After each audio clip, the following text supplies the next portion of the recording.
Had anyone suggested that at 77 years of age, I would uncover some of my life's most profound teachings within the walls of a skilled nursing facility, I likely would have offered a polite smile and a dismissive shake of my head. I was convinced I had experienced it all. I held the belief that, at my age, life had imparted all its wisdom to me, but I was mistaken. 2 months, merely 2 months in that environment, surrounded by unfamiliar faces, by stillness, and by tales older than memory itself, transformed me in ways I had never foreseen. I was admitted for physical recovery. What I didn't anticipate, however, was that I would leave with a different form of healing, a mending of the spirit, a fundamental change in my perception of time, connections, regrets, and the true essence of living.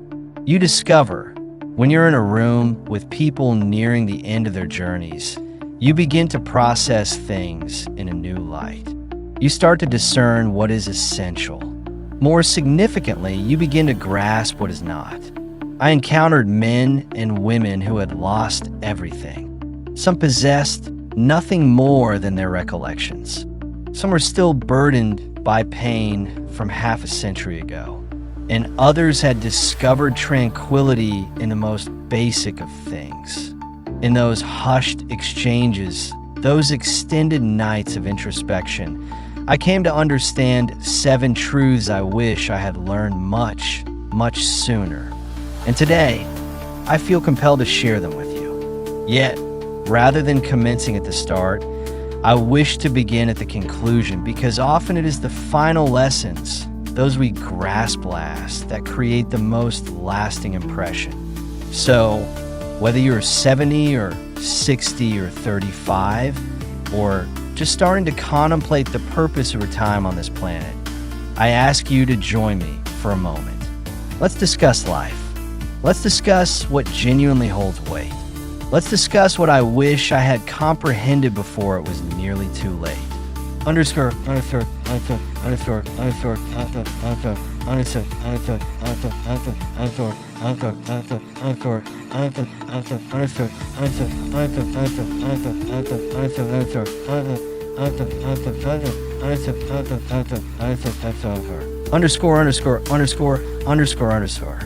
Lesson 1. Every day is a treasure. Do not squander it. I recall the morning it occurred. It was very early. The sun had not yet fully crested the horizon. A certified nursing assistant entered, softly pulled the privacy curtain, and murmured he passed on in his sleep. She was referring to a gentleman with whom I had shared dinner just the evening prior. He had been sharing anecdotes. We had laughed. He had joked about the coffee being too bland. He remarked, "Life is a curious thing, isn't it?" And then he smiled. And just like that, he was no longer with us. No fore warning. No last words. No opportunity for goodbyes. That event unsettled me in a way I cannot fully articulate, because I grasped something we all intellectually know but seldom truly feel. Tomorrow is never guaranteed. We utter it constantly, don't we? Life is fleeting. Yet, the majority of us do not live as if we believe it. We delay, we procrastinate.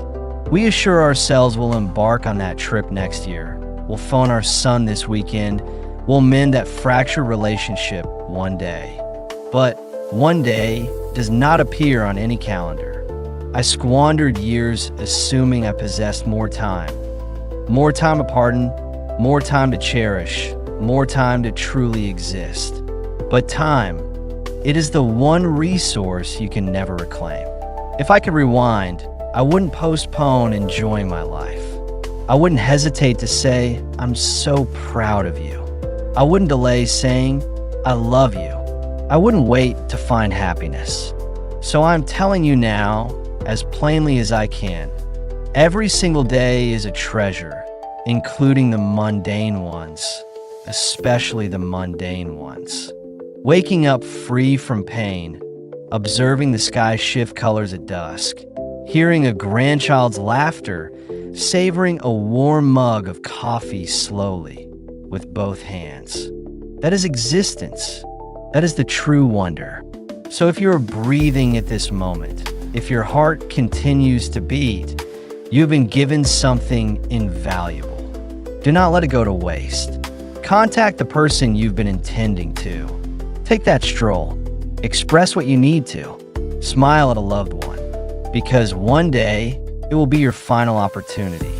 And when that time arrives, the only thing you will yearn for is one more ordinary day.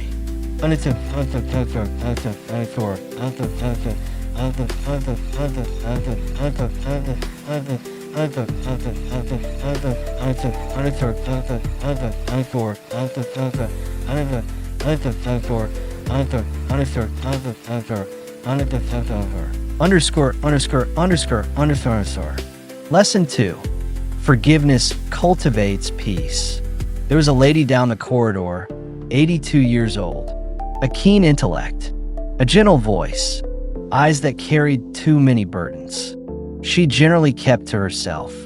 But one afternoon, as we sat by the window observing the rainfall, she faced me and confessed, "I haven't communicated with my sister in over 40 years."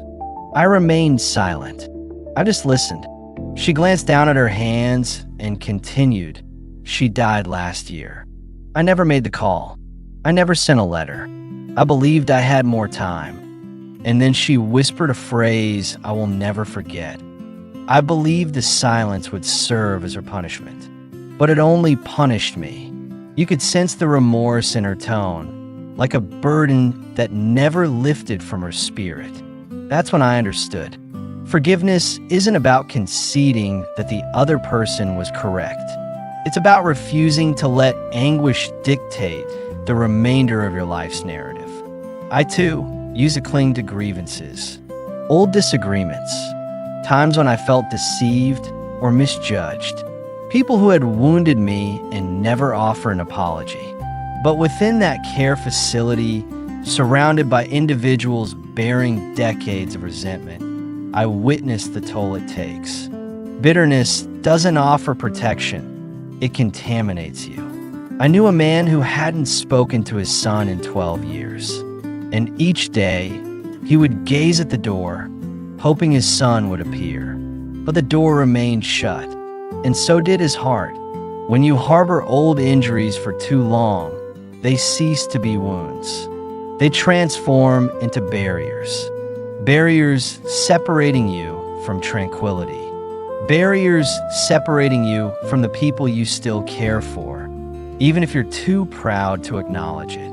One evening, I sat by myself and contemplated all the individuals I needed to forgive, and all the people I hoped would forgive me.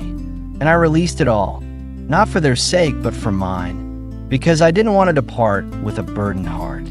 I wanted to feel light, liberated, at peace. So if there's someone on your mind right now, someone who wounded you, let you down, or simply faded away, don't delay. Pen the letter, make the call, say, "I'm sorry," or "I forgive you," even if they never reciprocate. Because forgiveness is not a present you bestow upon them. It's a gift you give to yourself. And peace is infinitely more valuable than pride. Underscore.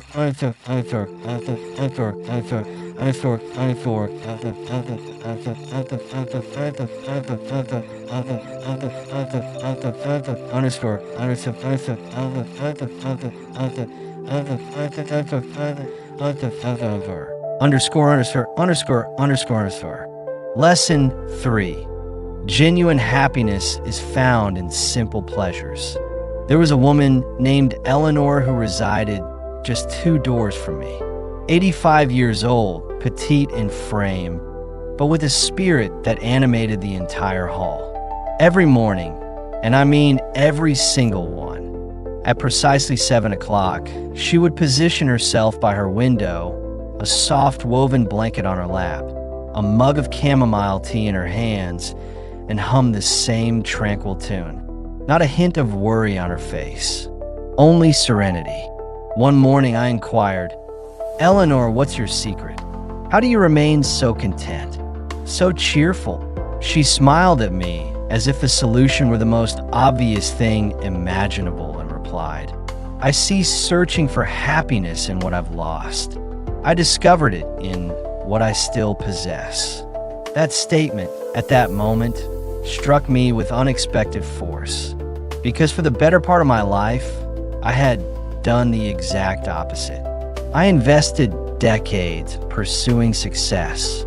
I believed happiness stemmed from advancement, from achieving targets, reaching new heights, acquiring possessions, attaining goals.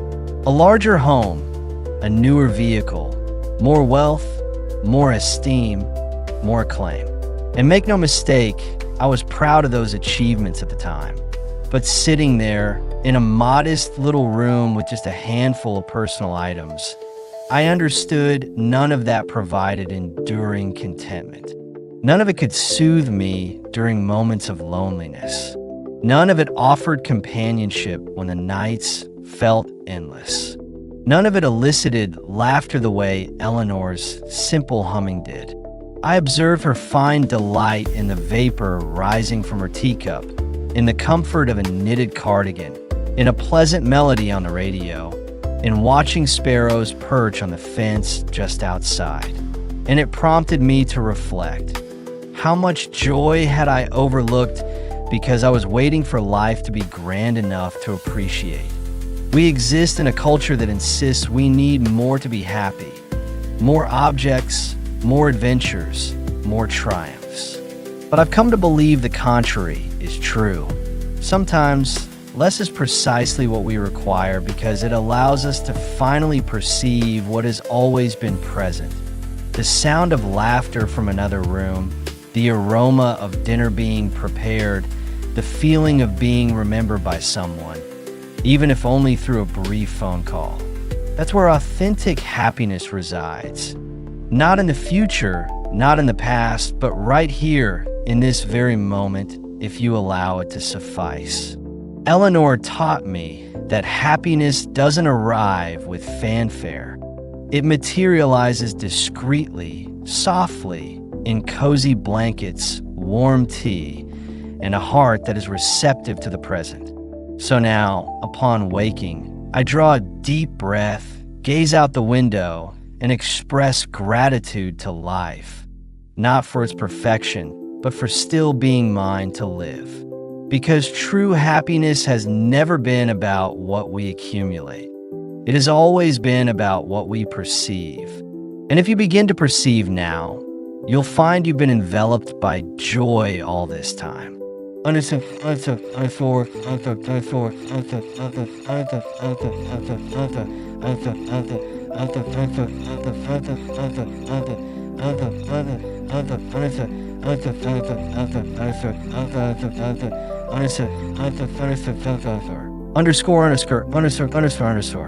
Lesson 4.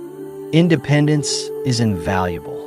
There's something you can't fully comprehend until the day it's gone.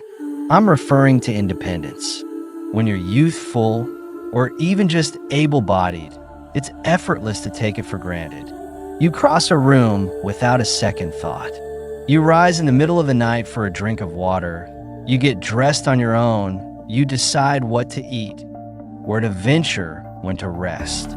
It all feels so instinctual, like breathing, so routine. You forget it's an immense privilege. But within that facility, I encountered individuals who hadn't been able to perform those simple actions in years. People who required assistance merely to stand.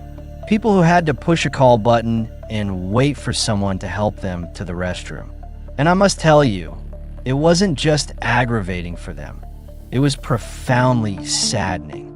There's a particular quiet grief in needing to ask for help with tasks you once performed without consideration. A form of loss that stems not from material possessions, but from the erosion of self. One man, Arthur, was formerly a high school football coach, tall, robust, self-assured. He once showed me an old photograph of himself, arms folded, a whistle hanging from his neck, standing proudly in the middle of a football field. Now, he needed assistance just to get out of his bed. He confided in me. The most difficult part isn't needing the help. It's remembering the man I once was. And that resonated with me deeply, because most of us don't appreciate how much of our identity is intertwined with our independence. Our capacity to make our own choices, to navigate the world according to our own will. We don't consider how invaluable it is until it begins to fade. I'm not sharing this to frighten you. I'm sharing it to awaken you. If you can still walk unassisted, if you can still prepare your own food, if you can still drive to the market or tie your own shoelaces or stand under a warm shower and feel the water on your skin, you're more fortunate than you realize. Don't let that go unappreciated. Nurture your body, not for appearances, but for liberty. Nurture your mind, not merely to stay quick-witted, but to preserve your autonomy. And above all, cherish the small freedoms you still possess. Because when they are gone, you'll yearn for them more than you can possibly fathom. We devote so much of our lives to pursuing things: money, prestige, comfort. But independence, that's the silent treasure most people overlook until it's too late. So today, move your body with a sense of gratitude. Make your own decisions with pride, and never forget that independence is one of life's supreme gifts. Handle it with care and never take it for granted. Underscore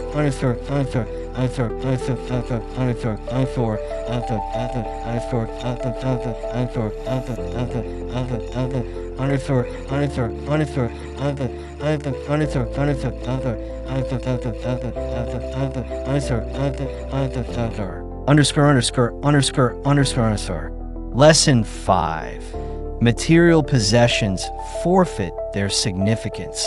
When I was younger, I was a diligent worker. I started with very little, so I promised myself I would construct a life filled with everything I lacked, and I succeeded. I purchased a house with a large backyard. I filled it with elegant furnishings, mahogany tables, plush carpets, leather armchairs that smelled of affluence. I possessed closets overflowing with attire I seldom wore, a workshop with more equipment than I could ever possibly need. Containers of items I insisted were essential were stashed in attics, sheds, and rental units. It felt gratifying, like a symbol of success, like evidence that I had achieved something significant. But today, I reside in a compact room, just large enough for a bed, a small table, and a chair. My entire existence has been compressed into a few drawers and a couple of shelves. The remainder is gone, donated, forgotten. And you know what? I don't miss a single bit of it. Not the formal suits, not the high-end china, not the electronics or the artwork I once believed I couldn't live without. The reality is, I've come to a realization we all must eventually confront. The possessions we spend our lives amassing will not accompany us when we depart. I've met individuals in that nursing home who were once exceedingly affluent. They owned estates, had trust funds, entire sections of their homes they never entered. And now, just as I do, they live in a room the size of a budget motel. And not a single one of them speaks of the items they left behind. They speak of people, they speak of moments, they speak of what they felt, not what they possessed. I believe we mistake comfort for meaning. We pursue the latest gadget, the next enhancement, the newest possession, hoping it will patch some void within us. But the void is never in the house or the closet or the vehicle. It's within the heart. And only affection, connection, and memories can fill that space. If I could advise my younger self, I'd tell him to decelerate, to cease acquiring and start experiencing, to invest less in objects and more in moments, to capture more photographs with loved ones and fewer of things he would eventually forget, to fill his home with laughter, not just with furniture. Because at the end of everything, when the doors are closed and the guests have left and you're alone with your reflections, you'll find yourself pondering questions like, did I make others feel cherished? Did I create something of substance? Will I be remembered for who I was, or merely for what I owned? You see, the older you become, the more distinctly you perceive that nearly everything you once deemed important is not. And the few things you neglected, those are the things that truly matter. So if you are still accumulating things in your life, I ask you, are you making space for what is truly significant? Because one day, like me, you may find yourself in a quiet room with very few possessions, and you will realize you never required much at all. You just needed love and time, and people who made your days feel rich, not your shelves. Material possessions forfeit their significance, but the people we love and the memories we forge with them, those remain with us. Always.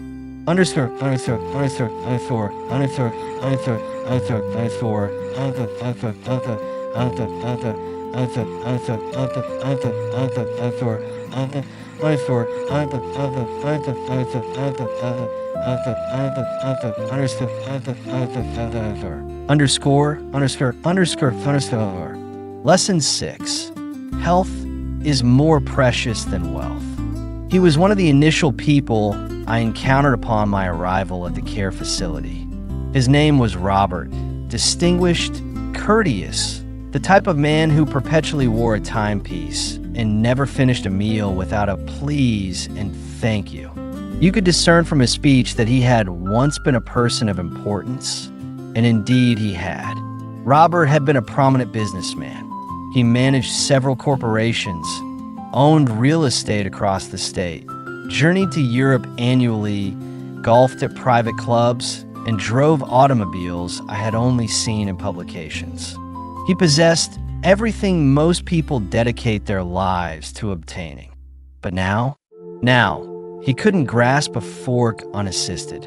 He required help to get dressed, was confined to a wheelchair, and on most days, he struggled merely to speak without gasping for air. One afternoon, we sat by the window together, and I gently asked him, "Do you ever long for it? The lifestyle? The travel?" He looked at me, and I will never forget his response. He said, "Not the lifestyle. I long for a strong body. I would give back every last cent just to be able to walk to the bathroom by myself." And in that one statement, I learned more than any book or lecture had ever taught me. Because the truth is, most of us pursue wealth as if it were the ultimate objective. We exhaust ourselves, save, invest, and sacrifice sleep, family, sometimes even our own well-being, all for the sake of security, success, and comfort. And don't misunderstand me. Financial resources are important. They can simplify life, provide options, and create a sense of safety. But once your body starts to deteriorate, money cannot undo it. It cannot repurchase your vitality. It cannot provide you with a new, healthy pair of lungs. It cannot prevent your heart from weakening, or your joints from aching, or your hands from shaking. I met people in that home who were wealthy in assets, but destitute in physical strength. And I met others who had very little financially, but they could still move, still smile, still venture outside on a bright day and feel the wind on their face. And I can say with all honesty, I envied them more. Because a time comes when your world contracts. When you're no longer concerned with the amount of money in your bank account. You're concerned with whether you can get out of bed without assistance. I used to sacrifice sleep, meals, and moments with my children, all in the pursuit of building a future. But what kind of future is it if your body is unable to carry you into it? If I could go back, I would treat my health as the treasure it truly is. I would move more, eat more nutritiously, and worry less. I would heed the subtle signals my body was sending before it began to shout. So if you're still able, still capable of walking, stretching, raising your arms, and maybe even dancing a little in the kitchen while the coffee brews, please, I implore you, do not take that for granted. Because while wealth might unlock doors, it is health that allows you to walk through them. Take care of yourself. Not tomorrow. Now. Because nothing you construct will have any value if you are too broken to enjoy it. Health is more precious than wealth. And once it is gone, no sum of money can restore it. Underscore.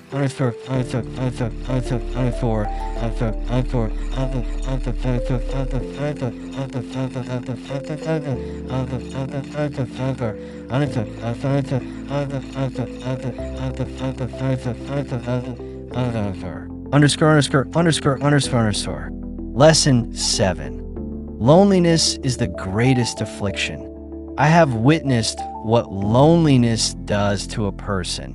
Not the type of solitude that comes from a quiet afternoon alone. No, I am referring to the kind of loneliness that seeps into your very being, the kind that makes the room feel as if it's shrinking, the kind that persists for days, weeks, years. And it doesn't always stem from being physically by oneself. It comes from being forgotten. Data from a 2024 University of Michigan poll confirms this isn't just my observation. About 1 in 3 adults over 50 report feeling lonely. Inside that nursing home, I met people who had not received a single visitor in months, some in years. One man, James, shared that he hadn't seen his daughter since his 75th birthday. He was now 87. His voice was steady when he told me, but his eyes betrayed a deep sadness. There was a woman who would gaze at the door every Sunday at 2 p.m. because years ago, her son had promised a visit after his church service. She waited every single week wearing the same cardigan. She would arrange her hair and sit by the window, just in case. He never arrived. And what pained me the most was their polite resignation. They didn't voice complaints. They didn't raise their voices. They just waited. Waited for a phone call. Waited for a letter. Waited for someone to acknowledge that they were still present, still living. And that's when I understood. The most challenging aspect of growing old isn't the physical discomfort. It's not the regimen of medications. It's not the physical constraints. It's the sensation that the world has proceeded without you. You can provide someone with nourishment, a comfortable bed, even excellent medical attention. But if they feel unseen, if they feel abandoned, no remedy in the world can heal that. Loneliness doesn't appear on a medical scan. It isn't recorded in the patient files, but I observed its effects daily. Eyes that had lost their vibrancy, shoulders that stooped inward. People who once sang now sat in utter silence, their appetites diminished, their spirits fading. The U.S. Surgeon General was right to call a public health crisis. And here is the truth that no one likes to articulate. Loneliness is fatal. Not in a sudden, theatrical manner, but gradually, silently. It erodes a person's will to persevere, to hope, to even rise from bed. I spent a significant portion of my life believing that if I worked diligently, provided for my family, and maintained my independence, that would suffice. But I reflect now and see all the instances I prioritized work over human connection. The calls I failed to return. The holidays I rushed through. The friendships I allowed to fade. And if I am to be completely honest with you, those are my most profound regrets. Because regardless of how resilient we believe we are, regardless of the pride we hold, we were not designed to navigate this life in isolation. We require to be seen, to be heard, to be remembered. If you're fortunate enough to have people in your life, contact them. Be present. Write the letter. Send the photograph. Visit your parents, even if they insist they are fine. Invite that old friend for coffee. Re-establish contact with your siblings, even if the last exchange was strained. Because one day, either you or they will be gone, and all that will remain is silence or memories. I once believed loneliness was something that affected only those who didn't make an effort to stay connected. But now I understand differently.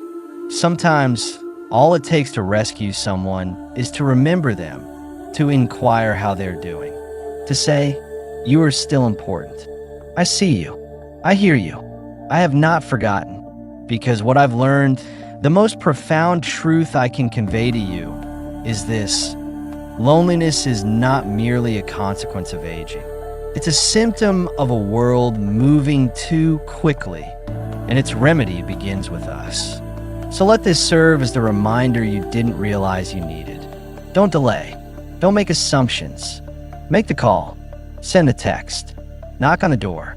And if you're the one feeling forgotten, do not be hesitant to reach out. Request company. Ask for conversation. Ask to be remembered. Because at the end of life, the one thing we all need, more than any medicine, more than any amount of money, is simple: to feel that we were loved, that we were significant, that we were never truly alone.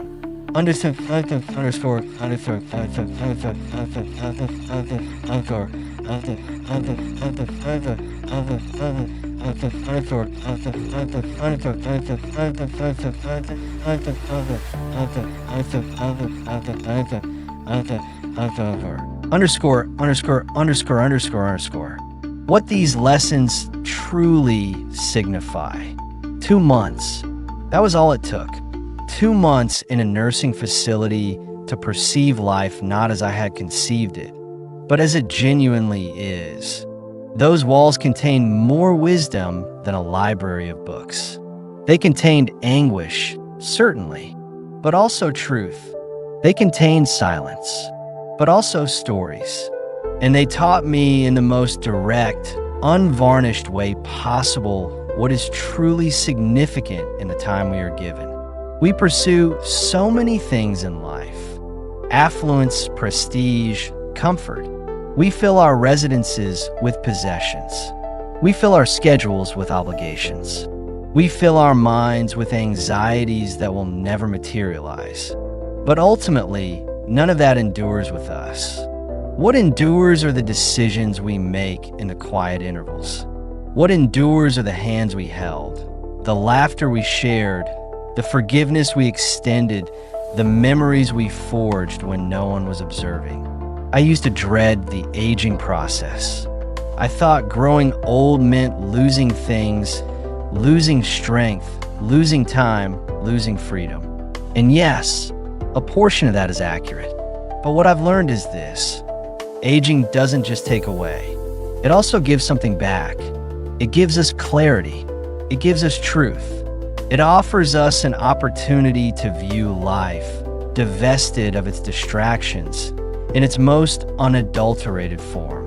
You begin to differentiate between what is authentic and what is merely noise. You begin to appreciate the value of each moment, each breath, each voice on the other end of the telephone. You cease attempting to validate yourself and begin trying to simply be yourself. So if you are still in the midst of your life, occupied, sidetracked, perpetually looking forward, I hope you will take a moment to pause. Receive these 7 lessons not as admonitions, but as gifts. Allow them to guide you with gentleness, not to instill fear. Let them assist you in living now, not at some future date. And if you're already in your later years, if your hair has turned gray and your movements are slower, I want you to know something. It is not too late. It is never too late. Not too late to forgive. Not too late to love. Not too late to laugh. Not too late to remember who you are and who you can still become. Because in the final analysis, life is not gauged in years. It is gauged in moments. And the richness of those moments is determined by the love you express, the peace you discover, and the people you choose to accompany you, even if just for a short while. So create memories, not justifications. Say what must be said, feel what must be felt, and above all, never take a single day for granted. Not a single one. Thank you for sitting with me, for your attention, for being here.